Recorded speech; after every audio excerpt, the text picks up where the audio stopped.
Señor, te damos gracias. Gracias te damos en esta mañana porque vemos entre nosotros tu presencia. Vemos entre nosotros, Señor, que tú estás obrando de una manera en la que nosotros no tenemos, nosotros ni siquiera la idea de cómo estás obrando. Tu palabra dice que tú obras mucho más de lo que nosotros pedimos o entendemos. Y eso es lo que tú estás haciendo entre en medio de nosotros. Sigue levantando, Señor, a Comunidad Gracia Redentora, los ministerios de Comunidad Gracia Redentora, a los que servimos aquí, Señor.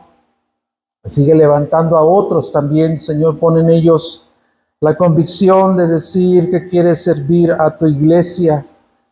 Pon a otros que sean también movidos para ser discipulados, para ser formados como discípulos, entendiendo que también nosotros estamos en un proceso de ser discipulados, porque nunca terminará nuestro propósito de ser enseñados por otros. Gracias por todo lo que tú estás haciendo, Señor. Ahora pedimos que tu palabra pueda bendecir, Señor, de nuevo, como lo has estado haciendo, Señor. Bendecir esa reunión. Pido oídos abiertos, ojos atentos, corazones dispuestos, Señor, para que tu palabra pueda hacer lo que nosotros no podemos hacer, que es dar fruto. En el nombre de Cristo Jesús oramos. Amén. Bueno, amados hermanos, continuamos entonces con la serie en capítulo 26. Abre tu Biblia en el capítulo 26. La semana pasada estuvimos viendo el sermón acerca del nacimiento de Esaú y Jacob. Ya vimos qué es lo que ocurrió durante ese nacimiento. Un pasaje desafiante, un pasaje que habló contundentemente a nuestras vidas al ver cómo respondieron tanto Jacob como Esaú. Pero ahora estamos entrando a un capítulo nuevo, al capítulo 26, y el título de este capítulo es Dios renueva las promesas del pacto a Isaac. Vamos a leer por partes el capítulo porque está un poco pues largo, entonces lo he distribuido en 3 sesiones. La primera tiene que ver con Isaac cambia de residencia de la tierra prometida a Gerar. Ese es el primer punto que estaremos viendo. Entonces, vamos a leer del versículo 1 al 5. Dice así: Y hubo hambre en la tierra, además del hambre anterior que había ocurrido durante los días de Abraham. Entonces Isaac se fue a Gerar, donde vivía Abimelec, rey de los filisteos. El Señor se le apareció a Isaac y le dijo: no desciendas a Egipto, quédate en la tierra que yo te diré. Reside en esta tierra, y yo estaré contigo y te bendeciré, porque a ti y a tu descendencia daré todas estas tierras, y conforme todas estas tierras en tu simiente serán benditas todas las naciones de la tierra, porque a Abraham me obedeció y guardó mi ordenanza, mis mandamientos, mis estatutos y mis leyes. Bien, pues vemos que la narración de este capítulo comienza con que Isaac cambia de residencia de la tierra prometida y se va temporalmente a Gerar. Y como hemos visto también en la relación anterior, en la vida de Abraham sucedió este mismo evento en el que hubo hambruna, ¿no? Vemos también que aquí está haciendo una falta de alimento, pero ahora con otra persona en el centro de la escena, ya no Abraham, sino Isaac. Y el problema que está enfrentando Isaac es un problema grave. Es un problema grave porque debido al número de siervos que lo van acompañando, al número de rebaños de animales que él tiene, él necesita agua, él necesita alimentos para proveer a su campamento, porque están en peligro de muerte. Sin embargo, esta situación de hambruna provocó el temor en Isaac. y se dirige a Gerar, una tierra habitada de nuevo, una tierra hostil, habitada por filisteos y su rey Abimelech. Y este Abimelech no es el mismo Abimelech que sale en la escena de la hambruna con Abraham. Quizás puede ser el hijo, el nieto de una dinastía de reyes en ese tiempo. Es posible que sea así. No es el mismo. Entonces, Isaac toma la decisión y hace planes de residir temporalmente en Gerar y con el propósito de irse a Egipto. ¿Por qué a Egipto? Porque en Egipto puede encontrar una mayor oportunidad de su seguridad material y asegurar alimento para su campamento. Y lo que está pensando Isaac, en cierta manera, vemos a un hombre preocupado, a un hombre responsable, a un hombre que tiene a cargo un campamento que tiene muchos siervos, tiene muchas posesiones, entre ellos los rebaños de animales que necesitan ser alimentados. Entonces, hay una preocupación legítima en el corazón de Isaac. Sin embargo, hermanos, cuando vemos que él toma la decisión de irse de la tierra de Canaán, de la tierra prometida a Gerar, no hubo ninguna consulta previa de parte de Isaac a Dios. No vemos ninguna oración, no vemos que él busca a Dios para pedir asesoramiento o la guía de Dios. Él simplemente toma la decisión de dejar la tierra prometida e irse a Gerar. Eso de entrada a nosotros nos muestra que Isaac, miembro de las familias patriarcales, comienza a perder su fe en Dios. Comienza a perder su fe en Dios de manera temporal, pero empieza a perder su fe en Dios como su proveedor. Y él actuó por su propia cuenta para suplir sus propias necesidades. Es una preocupación legítima, no hay alimento, no hay agua, pero es una decisión precipitada sin tomar en cuenta a Dios. Y vemos que esa decisión empezó a desviarlo de la voluntad de Dios. Sin embargo, como nosotros vemos en el versículo 2, el Señor se le apareció a Isaac y le dijo: no desciendas a Egipto, quédate en esta tierra que yo te diré, reside en esta tierra y yo estaré contigo y te bendeciré. Vemos que así como Dios estuvo interviniendo en la vida del patriarca Abraham, también hay varias escenas en las que Dios interviene. Dios interviene y cambia los planes previos que Isaac había hecho. Él dijo: voy a ir a Gerar, voy a estar un tiempo ahí, después de ahí me voy a ir a Egipto, que es una tierra que me puede dar a mí la oportunidad de tener prosperidad material y sostener mi campamento.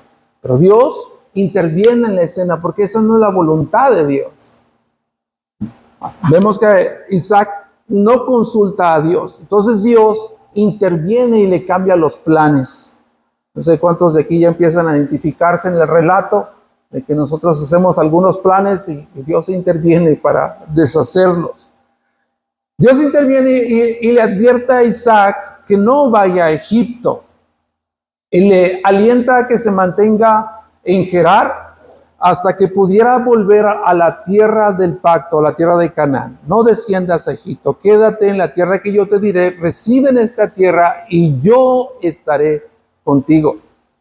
Ahora, es interesante, hermanos, es interesante observar que cuando en el tiempo de hambruna de Abraham, Dios sí le permitió a Abraham que fuera a Egipto. Pero en esta escena estamos viendo un Dios que no le está permitiendo a Isaac ir a Egipto.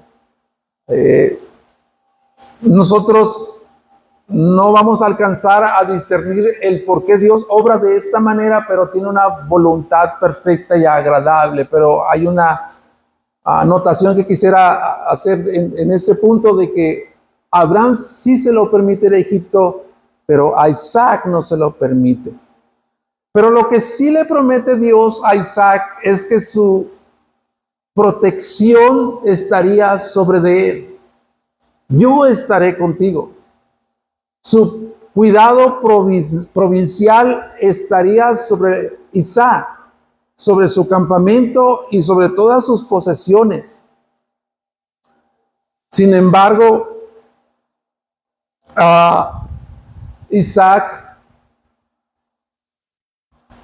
le ocurre lo que muchos de nosotros nos ocurre.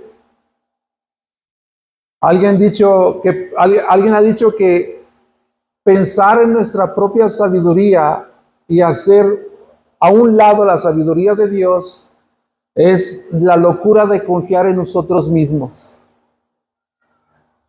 Isaac decide confiar en su propia sabiduría. Y Proverbios dice, ¿no? Proverbios 3, 5, 6 dice, no confíes en tu corazón.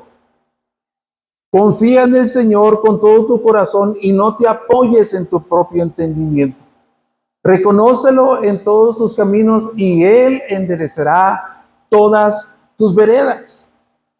Y hay otro versículo que habla acerca de esto, de la sabiduría que es más alta, más profunda, más perfecta, más elevada que la humana, que lo dice Isaías.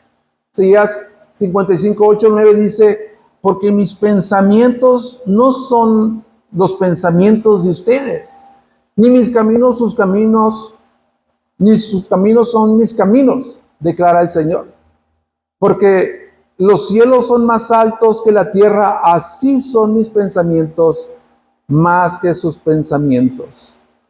Entonces muchos han dicho que confiar en nuestro propio corazón o apoyarnos en nuestro propio entendimiento o nuestra prudencia es la locura de confiar en nosotros mismos, anteponer la sabiduría de Dios ante la sabiduría humana.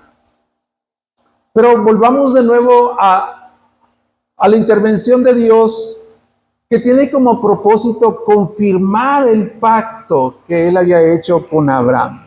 Versículos 4 al 6 le dice, confirmando el pacto, dice, multiplicaré a tu descendencia como las estrellas del cielo y daré tu descendencia todas estas tierras. En tus simientes serán benditas todas las naciones de la tierra, porque Abraham me obedeció y guardó mis ordenanzas, mis mandamientos, mis estatutos y mis leyes. Este versículo, o el final del versículo 5, aparentemente dice que Dios cumplió su pacto con Abraham porque Abraham obedeció sus mandamientos, sus preceptos y sus leyes. Da la impresión de que es lo que está diciendo el versículo, pero nosotros sabemos que la Biblia, hermanos, la Biblia no dice eso. La Biblia dice que Dios llamó a Abraham,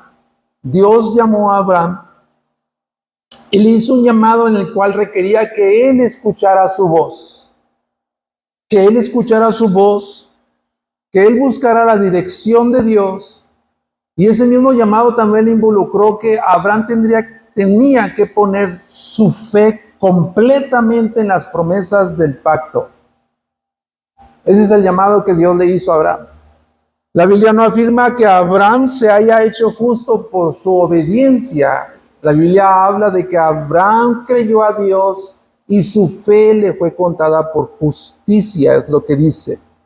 Y fue Dios quien juró por sí mismo, no pudiendo jurar por ningún otro más, sino por él mismo, le juró a Abraham que él cumpliría todas las implicaciones del pacto. No sé cuántos de ustedes se acuerdan de la escena en Génesis capítulo 15, donde Dios le dice a Abraham, no temas, ve delante de mí y sé perfecto. Ciertamente te voy a multiplicar, ciertamente te voy a bendecir, reconfirmando de nuevo el pacto con Abraham. Y Abraham le dice a Dios, pues sí, ¿quién será entonces el heredero de esa promesa? Mi siervo Eliezer, un siervo que ha nacido en mi campamento, porque no tengo hijo. Y Dios le dice, No, él no va a ser, sino uno que saldrá de tus entrañas, él será el hijo de la promesa. Y Abraham le dice, pues sí, pero ¿qué garantías hay de eso? Entonces Dios hace los preparativos con Abraham para firmar ese pacto. Entonces se recuerda en la escena cuando Dios le dice, ve, búscate unos animales para hacer un sacrificio. Y dice que los partió a la mitad y colocó en un lado una mitad y otra mitad en otro lado. Que esto era como en los tiempos de Abraham, es hacer pactos en el tiempo antiguo entre los reyes, donde había un pacto de alianza en el que no se iban a hacer daño uno al otro. Y ambos tenían que cumplir el pacto, ambos reyes. Pero Dios le dijo a Abraham, haz esto, tráeme estos animales, los parte a la mitad, los pone en ambas partes. Y dice que Dios hizo caer en un profundo sueño a Abraham. Y que durante la noche, mientras Abraham dormitaba y estaba en soñoliento, Abraham dice que hubo un gran, como una caldera de humo, un horno de humo y de fuego, y hubo una llama de fuego que cruzó entre esos animales, donde Dios estaba diciendo, yo voy a cumplir mi pacto sin la necesidad de que Abraham cumpla en obediencia las exigencias de ese pacto. Dios estaba firmando ahí su pacto, un pacto unilateral que no tenía nada que ver con la obediencia de Abraham. Él iba a cumplir ese pacto. Pero el llamado de Abraham que Dios le hizo, sí requería que él respondiera en obediencia, sí requería que él escuchara su voz, sí requería la dirección de Dios. Y eso es lo que Dios le está diciendo a Isaac. Eso es lo que hice con tu padre. A él le prometí un pacto que yo juré por mí mismo, un pacto inquebrantable que tiene la garantía de mi autoridad. Y Dios está diciendo a Abraham, de la misma manera, tú eres el hijo de esa promesa. A ti también te estoy llamando a depositar completamente tu fe en las promesas de ese pacto y yo fielmente lo voy a cumplir. Él requiere también responder en obediencia a ese pacto. Después vemos el segundo punto que sale de la narración del capítulo 26, que es la siguiente. Isaac miente a Abimelech por temor a ser muerto.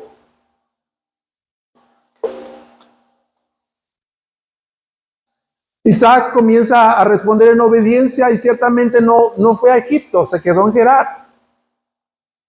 Pero en su residencia en Gerar comenzó a cosechar las consecuencias de su mala decisión de salir de Canaán. Dios no lo libró de las consecuencias. Isaac se atemoriza de los filisteos, ve que es una tierra hostil al pueblo de Dios, y dudó del cuidado providencial que Dios ya le había prometido. Y Isaac miente a Abimelech para asegurar su propia autoprotección en vez de poner su fe en Dios. Regresando atrás un poco la historia, te vas a dar cuenta, nos vamos a dar cuenta que es prácticamente la misma estrategia que usó su padre Abraham. ¿Se acuerdan? Abraham mintió en dos ocasiones, ¿recuerdan? Mintió a Faraón y mintió al rey Abimelech en dos ocasiones. Una vez que Abimelech descubre que la relación entre Isaac y Rebeca no es una relación entre hermanos, sino realmente es una relación entre esposos, porque él los ve a la distancia, Abimelech lo reprende fuertemente por su engaño. Isaac admite su falta, confiesa que lo había hecho porque tenía temor de ser asesinado. Él dice ahí por causa de Rebeca, pues ella es de hermosa apariencia. No vaya a ser que los filisteos me maten. Lo mismo que ocurrió con Abraham. Sin embargo, lo sorprendente de este evento es que Dios, soberano, el Dios de toda gracia, el Dios soberano, usó la autoridad real de un rey pagano para proteger el linaje escogido de donde vendría la simiente prometida, que es Jesús. ¿Qué dijo Abimelech? El que toque a este hombre o el que toque a su mujer, ciertamente va a morir. Eso es lo impresionante de cómo Dios interviene, ¿no? De cómo Dios tuvo cuidado con las familias patriarcales porque tenía un propósito de darle seguimiento a la simiente prometida en Génesis 3:15. Y el salmista lo pone así y creo que lo vamos a entender más en las palabras del salmista en el Salmo 105 del 12 al 15. Fíjate cómo dice acerca de cómo fue Dios cercano a los patriarcales, a las familias patriarcales, cercanos a sus circunstancias, cercanos a lo que vivieron. Un Dios que estuvo con ellos todo el tiempo, caminando junto con ellos. Dice el versículo 12, cuando eran pocos en número, muy pocos y extranjeros en el país, cuando vagaban de nación en nación y de un reino a otro pueblo, Él no permitió que nadie los oprimiera. Y por amor a ellos, reprendió a reyes. Ahí está Abimelech reprendido, diciéndoles, no toques a mis ungidos, ni hagan mal a mis profetas. Sorprendente, ¿ah? Cómo Dios está involucrado en el desarrollo de la historia de su pueblo, de donde vendría la simiente escogida, protegiendo providencialmente a sus escogidos. Y al igual que su padre, pero detengamos ahí un momento y veamos la escena de Abraham mintiendo un par de ocasiones y veamos la escena en Isaac mintiendo. Igual, Isaac, al igual que su padre, tenía una debilidad. Es decir, que cuando se encontraba en dificultades, cuando se encontraba en situaciones de dificultad, tenía la inclinación pecaminosa de mentir para su propia autoprotección. Y no sé cuántos de aquí han escuchado esta frase que cuando hablamos de que los hijos se parecen a los padres, hablamos y decimos esta frase que dice, hijo de tigre pintito. ¿Cuántos han escuchado esa frase? Hijo de tigre pintito. O de tal palo. Ahí está, sí la han escuchado. Entonces, ¿cuántos de nosotros, hagámonos esta pregunta, cuántos de nosotros hemos cometido los mismos errores de nuestros padres?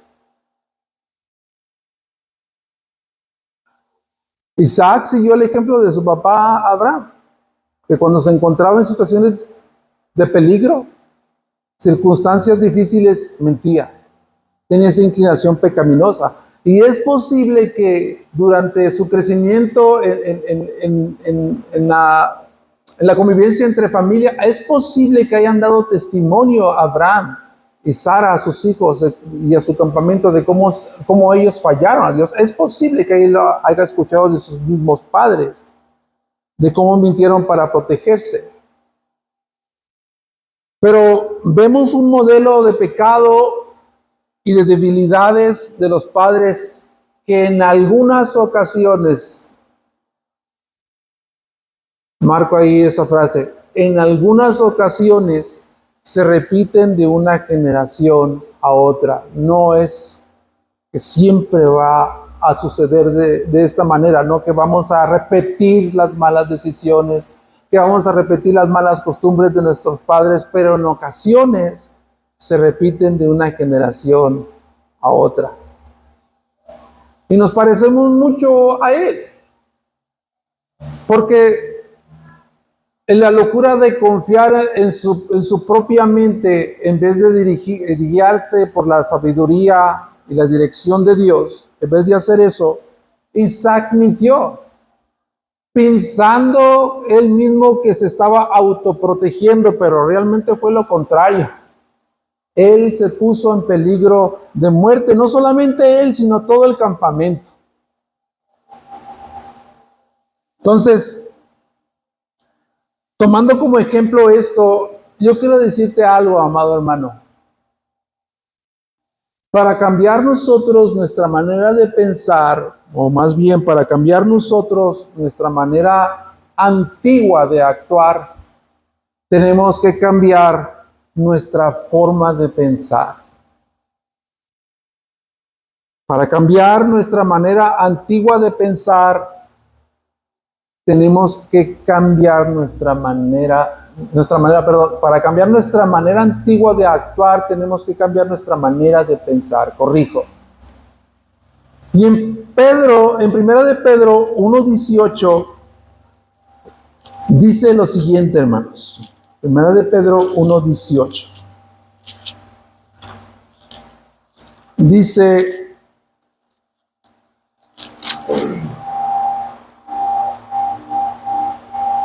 ustedes saben que no fueron redimidos de su vana manera de vivir, heredada de sus padres con cosas perecederas como oro y plata. Ella dice, ¿no?, que nosotros tenemos una vana manera de vivir y de pensar. Vana manera de vivir y de pensar. Nuestra manera antigua de pensar son como caminos que nosotros mismos hemos hecho en nuestra propia mente y que nos meten en conflictos con nosotros mismos y con otros. No sé si ya alguien de los que está aquí le he contado alguna ilustración al respecto de cómo funciona nuestra mente, pensando en esto, de que nuestra manera antigua de pensar son como caminos en nuestro cerebro, en nuestra mente, que hemos hecho nosotros. Es decir, que le contaba yo, no recuerdo a quién, ¿por dónde se llega a Comunidad Gracia Redentora? Bueno, por el camino, ¿verdad?, que está aquí, que va a Panteón Jardín, y allá está una avenida que es la privada para entrar, ¿verdad? Para los que a lo mejor no tienen coche, yo he visto que por aquí hay un caminito, ¿verdad? Hay unos caminitos aquí en el que te pueden librar de caminar toda esa parte sin tomar la privada y llegar directamente aquí. Y es válido, ¿no? Es válido tomar un atajo. Pero esas maneras vanas de pensar son como esos caminos que nosotros, por estar pensando de esta manera no correcta, se han vuelto como caminos en nuestra mente. Y ya los tomamos como el atajo para llegar. Pero hay un camino que es correcto, que es el de Dios, que es la palabra de Dios, pero tomamos atajos y esos caminos son como maneras de pensar que nosotros hemos trazado en nuestra mente y necesitamos ser renovados de nuestra mente para poder actuar de una manera diferente. 3. Isaac es prosperado grandemente por Dios. De los versículos 12 al 25, regresando ya al capítulo 26, dice: Isaac sembró en aquella tierra y cosechó aquel año 100 por 1, y el Señor lo bendijo. Isaac se enriqueció y siguió engrandeciéndose hasta que llegó a ser muy poderoso, porque tenía rebaños de ovejas, vacas y mucha servidumbre, y los filisteos le tenían envidia. Todos los pozos que los siervos de su padre Abraham habían cavado en los días de su padre Abraham, los filisteos los cegaron llenándolos de tierra. Entonces Abimelech dijo a Isaac: vete de aquí, porque tú eres mucho más poderoso que nosotros. Isaac se fue de allí, acampó en el valle de Gerar y se estableció allí.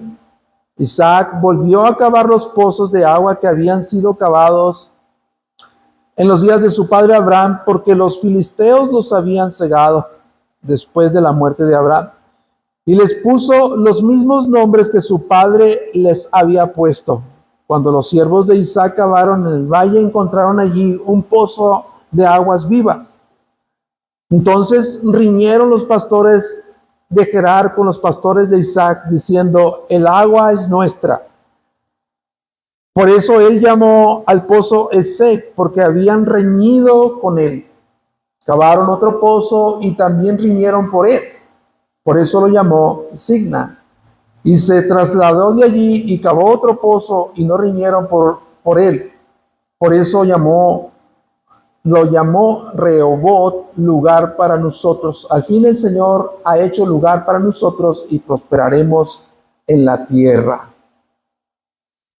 Después de esta escena vergonzosa y humillante para Isaac, él sale de Gerar y se va a otros contornos fuera del alcance de Abimelech de los filisteos, pero aún permanecía en la tierra que le corresponde a ellos, y empieza a hacer un proyecto de agricultura. Él sigue preocupado por su campamento, por los rebaños de animales, y empieza a hacer un proyecto de agricultura. Necesita alimento para poder sobrevivir. Hay un tiempo de hambruna en la situación. Y a pesar de la sequía que asolaba en ese lugar, la tierra dice que produjo abundantemente cosecha al 100%. Y el autor inspirado se asegura y deja claro que esta bendición y esta cosecha del 100% es debido a que el Señor lo bendijo, dice ahí, en el versículo 12. El Señor lo bendijo. Vemos entonces que la fidelidad de Dios al bendecir y a prosperar a Isaac es una confirmación del pacto que le ha hecho a Abraham. Y es una confirmación para Isaac diciéndole: tú eres el heredero de ese pacto. Y yo estoy confirmando el pacto que hice con Abraham al prosperarlo a él, pero también te estoy confirmando las implicaciones del pacto de bendecir a su descendencia, del cual tú eres el heredero, el hijo de la promesa. Isaac se enriqueció, hermanos. Fue rico. Siguió engrandeciéndose. Se hizo poderoso. Aumentó sus rebaños, su servidumbre, sus siervos. Pero esta bendición, esta prosperidad le causó un problema: la envidia de los filisteos. La envidia de los filisteos. Entonces termina echado del lugar porque le dicen: tú eres muy poderoso, más poderoso que nosotros. Y termina siendo echado del lugar. Y en esta vez él se va un poquito más lejos, fuera de los dominios de ellos. Y de nuevo empieza a cavar los pozos que había hecho Abraham durante su travesía. Y de nuevo los filisteos los vuelven a cegar con tierra. Hay un conflicto ahí por la posesión de los pozos, porque imagínate, en tiempos de sequía, en el desierto, un pozo debió haber sido de gran bendición para que lo poseyese. Hubo un altercado entonces con ellos. Y de cierta manera los filisteos tenían razón, porque donde se encontraron esos pozos, pues les pertenecía, estaban bajo la jurisdicción de la tierra de los filisteos. Legalmente a ellos les pertenecían esos pozos. Pero ahí vemos a un Isaac que comienza de nuevo a responder a Dios en obediencia, y él ya ha reflexionado. Él ya ha reflexionado. Me imagino a Isaac por las mañanas levantándose, sentándose, tomándose su taza de café y empezar a reflexionar en la situación que está enfrentando.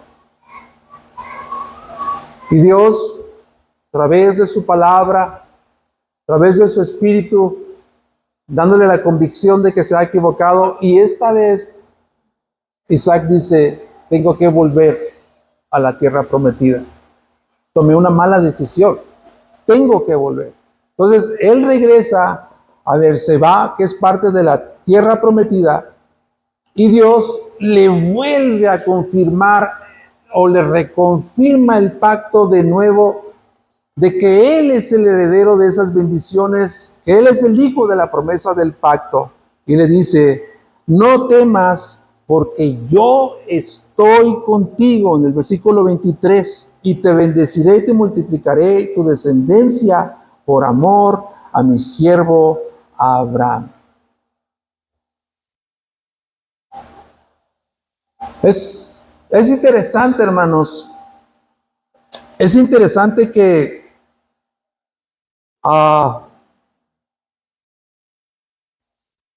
Isaac tenía muchas cosas legítimas por qué preocuparse, por qué estar angustiado, por qué estar afligido. Tenía legítimas circunstancias adversas que él estaba pasando. Tenía razones para estar atemorizado. ¿Verdad que sí? Sí tenía muchas razones para estar atemorizado. Y Dios le dice, no temas. Lo mismo que le dijo a Abraham, que también le reconfirmó el pacto varias veces. No temas, yo estoy contigo. A pesar de que tienes legítimas circunstancias por las cuales puedes estar preocupado. Y si piensas en eso, hermano, ¿qué es lo que estaba enfrentando Isaac? Bueno, estaba en una tierra que no le pertenecía. Estaba rodeado de un pueblo hostil, los filisteos, que cuando sus siervos iban y trabajaban, los filisteos venían y ponían tierra en esos pozos, causando desánimo, causando frustración en el campamento de Isaac. Quizás algunos animales se le hayan muerto por falta de agua en el campamento.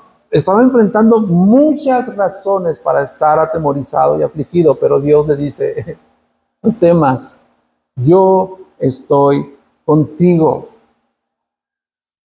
Y es posible, hermanos, que en ocasiones nosotros nos sintamos igual que Él. Es posible. Es posible que en este mundo caído en el cual vivimos nosotros nos sintamos en ocasiones al igual que Él, abrumados por situaciones difíciles. Yo sé que todos nosotros en cierta manera hemos enfrentado circunstancias y dificultades, pero hay temporadas en nuestra vida, hermano, que es una tras otra, como decimos, salimos de Guatemala para entrar a Guatepeor. No se ve que estemos saliendo adelante, ¿no? Sales de una lucha, de una prueba, de una dificultad y viene la otra. Y viene la otra. Y quizás en ese tiempo no vemos a Dios, hermano. Pero eso me recuerda de una ilustración muy, muy buena para entender qué está sucediendo.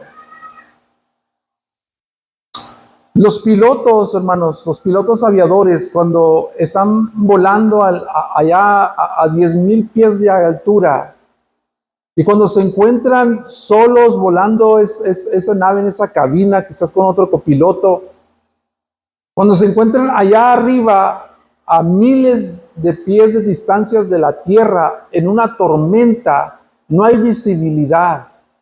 No hay absolutamente visibilidad para poder llevar el avión seguro. En lo único que puede confiar ese piloto son los instrumentos de vuelo que están ahí en su cabina. Es en lo único que puede confiar, en los instrumentos de vuelo, para poder mantener ese avión en medio de la tormenta y poder descenderlo a tierra firme. Déjame decirte, hermano, que cuando tú te encuentres en situaciones parecidas como las de Isaac, atemorizado porque no es a Dios, los instrumentos de vuelo que Dios nos ha dado es la Biblia, hermano. Este es nuestro instrumento de vuelo, en quien podemos confiar, en quien podemos encontrar una dirección segura en tiempos de adversidad.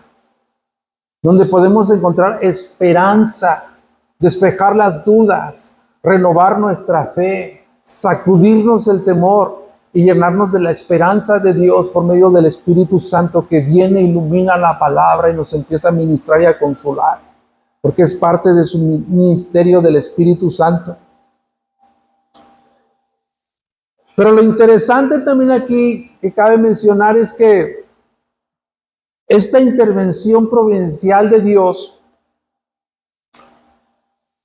tiene que ver con que Dios, fíjate, Dios utilizó la prosperidad de Isaac para sacarlo de un lugar en donde quizás nunca tuvo que estar y llevarlo a una tierra de donde nunca tuvo que salir. Dios usó su prosperidad para regresarlo a donde tenía que estar, en la tierra de Canaán, de donde nunca tuvo que haber salido. Yo no me puedo imaginar, hermano, porque no soy omnisciente. Yo no me puedo imaginar cuando Dios le dice a Isaac, no vayas a Egipto. Lo está librando de un montón de circunstancias de que quizás Isaac no podría superar. Y Dios lo libró. Dios interviene para librarlo de una prueba superior que quizás él no podría haber soportado. Pero Dios es fiel, hermano. Recuerda eso.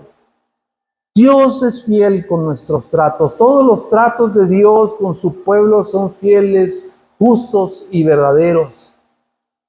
Y con nosotros también. Y nos ha dado promesa Dios. 1 Corintios 10:14 dice que no nos ha dado o no ha sobrevenido sobre nosotros una tentación. No les ha sobrevenido ninguna tentación que no sean comunes a los hombres. Comunes a los hombres. No podemos decir, lo que yo estoy enfrentando, hermano, está más pesado de lo que tú has pasado. No, son comunes a todos los hombres. Pero fiel es Dios, dice que no permitirá que ustedes sean tentados más allá de lo que puedan soportar, sino con la tentación proveerá también la vía de escape a fin de que puedan resistir. Eso me lleva a mi último punto, que es Isaac hace un pacto con Abimelech, del 25 al 35.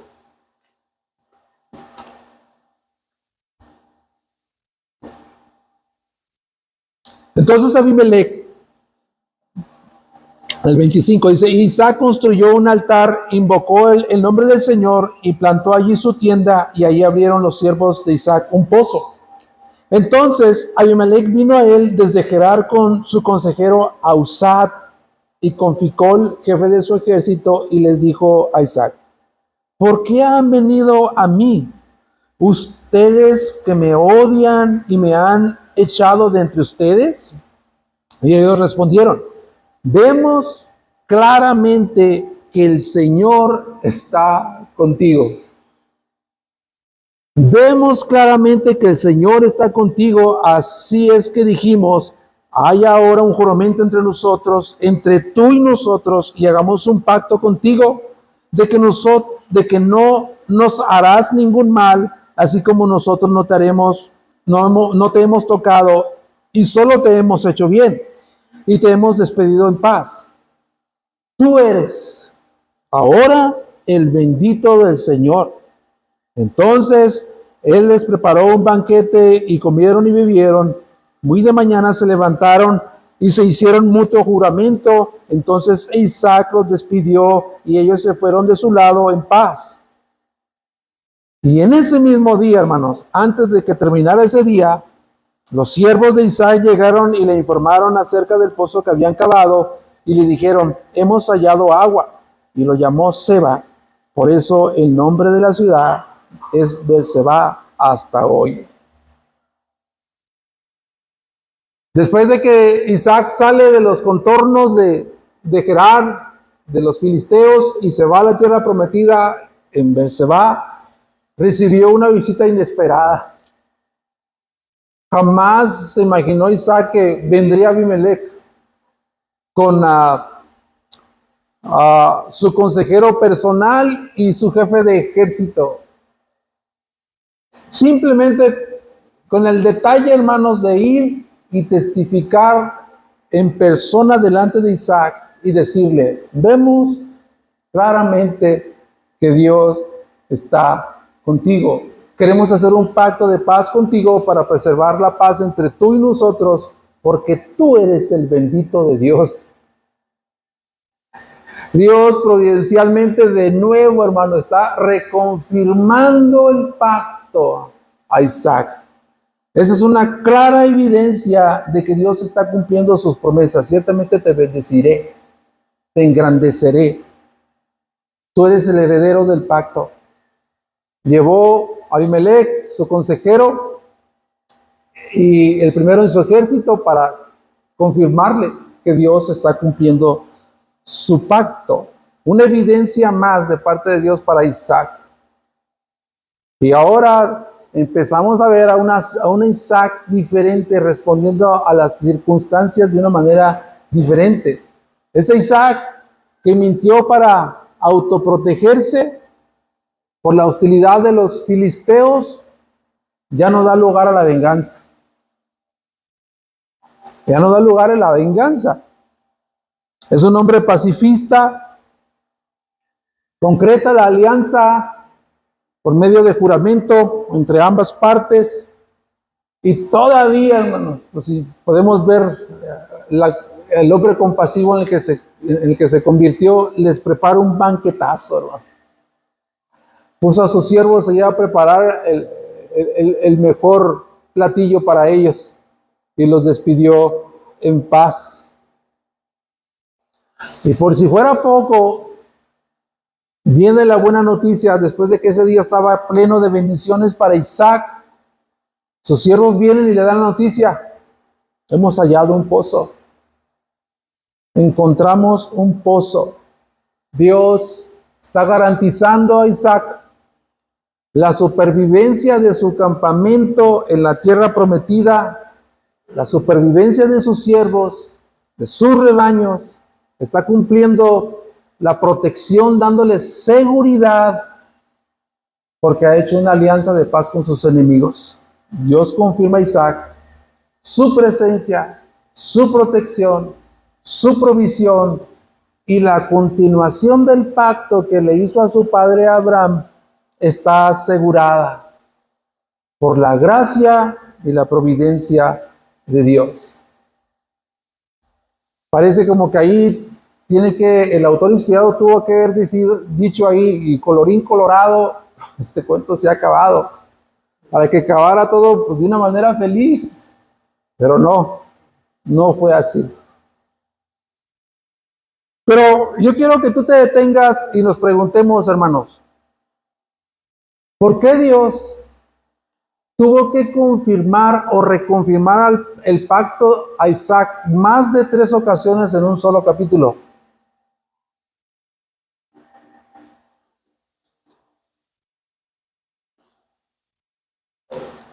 Le hizo lo mismo con Abraham. Le confirmó y reconfirmó el pacto en varias ocasiones. Por la sencilla razón, hermanos, por la sencilla razón de que tú y yo somos personas olvidadizas. Yo estoy seguro, incluyéndome a mí, que saliendo de aquí, y quizás todavía no termine el día y yo ya me olvidé de este sermón. O quizás mañana, cuando enfrente dificultades, ya me olvidé del sermón. Y eso es lo que ocurría con los patriarcas. Enfocaban su vista en las circunstancias, en las dificultades, no en las promesas de Dios. Y eso nos ocurre a todos nosotros, hermano. Nos ocurre a todos nosotros. Es más, celebramos bodas, ¿no? Para renovar nuestros votos matrimoniales, ¿no?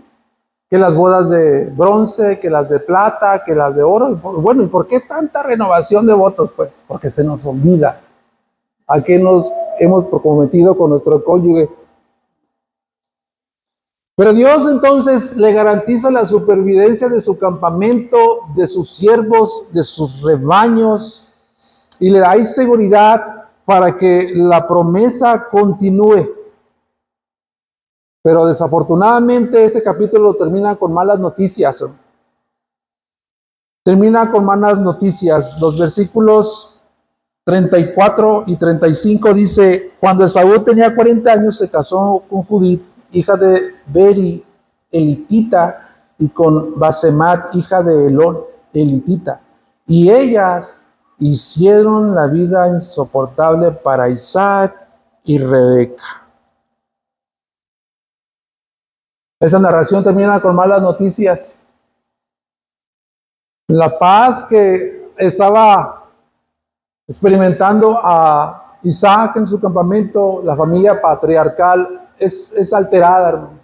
¿Por qué? Porque el hijo favorito de Abraham, Isaac, llevó 2 mujeres paganas a convivir con la familia patriarcal. ¿Cuál fue el resultado? Un resultado desastroso. Las nueras hicieron la vida insoportable para Isaac y Rebeca. Una vida de aflicción, de relaciones tensas, conflictivas, que fue amargura de espíritu para Isaac y Rebeca. Y yo creo que entre los más afectados estaba Isaac, que quería tanto, Abraham, que quería tanto a Isaac, que era su hijo favorito. Conclusión para terminar, amados.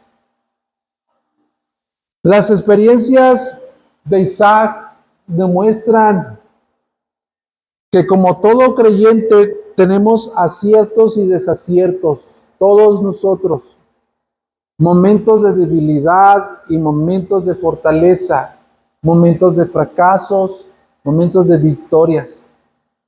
Pero todas estas cosas, hermanos, son un recordatorio para nosotros de nuestra necesidad urgente de depender en la gracia de Dios que manifestó a las familias patriarcales y descansar en su fidelidad.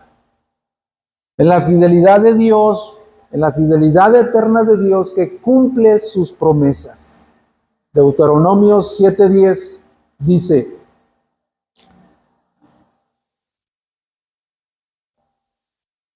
7:9, dice: reconoce pues que el Señor tu Dios es Dios, el Dios fiel, que guarda su pacto y su misericordia para 1000 generaciones con aquellos que los aman y guardan sus mandamientos. Reconoce pues que el Señor tu Dios es Dios, Dios fiel, que guarda su pacto hasta 1000 generaciones. Si tú te vas en esta tarde, después de escuchar el sermón, creyendo que Dios es veraz y que su promesa es segura, y que en todas sus relaciones con su iglesia Él es fiel, justo y verdadero, me doy por bien pagado. Porque aún dice Dios que si nosotros fuésemos infieles, Él no se puede negar a sí mismo. Él permanecerá fiel, dice 2 de Timoteo 2:13.